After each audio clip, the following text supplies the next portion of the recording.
एक समय की बात है, एक बहुत ही दूर देश में एक महान और पराक्रमी राजा शासन करता था। राजा का नाम वीरेंद्र था। वह अपनी प्रजा से अत्यधिक प्रेम करता था और उनकी हर जरूरत का ख्याल रखता था। उसका राज्य धन धान्य और समृद्धि से भरपूर था, लेकिन राजा का दिल हमेशा शांत नहीं था। उसे चिंता थी कि उसकी प्रजा का भविष्य कैसा होगा और राज्य कैसे उन्नति करेगा। राजा के राज्य में सभी वर्गों के लोग खुशी खुशी रहते थे।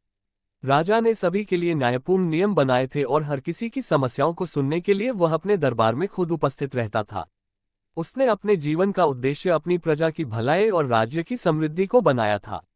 एक दिन राजा ने सोचा कि केवल महलों और शासन से प्रजा की भलाई नहीं की जा सकती, बल्कि उन्हें भी सशक्त और स्वावलंबी बनाना होगा।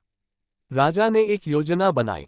उसने अपने मंत्रियों को बुलाया और कहा, हमारी प्रजा को केवल आदेशों का पालन करने के बजाय स्वावलंबन और ज्ञान का मार्ग दिखाना चाहिए। हमें उन्हें शिक्षित करना होगा ताकि वे खुद अपने जीवन का मार्गदर्शन कर सकें।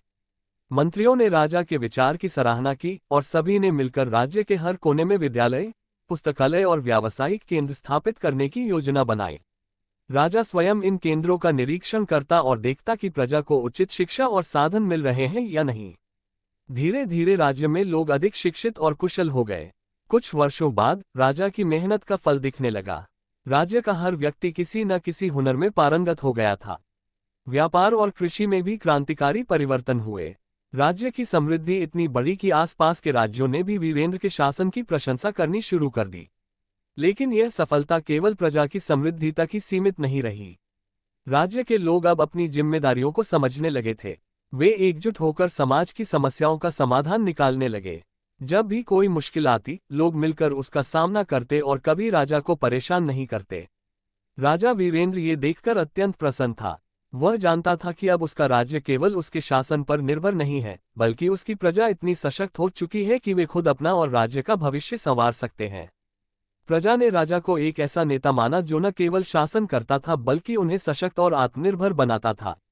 समय बीतता गया और राजा वीरेंद्र का राज्य सदा के लिए एक आदर्श राज्य के रूप में जाना जाने लगा।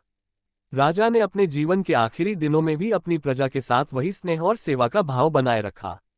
उसके निधन के बाद भी राज्य उसी मार्ग पर चलता रहा जो राजा ने दिखाया था।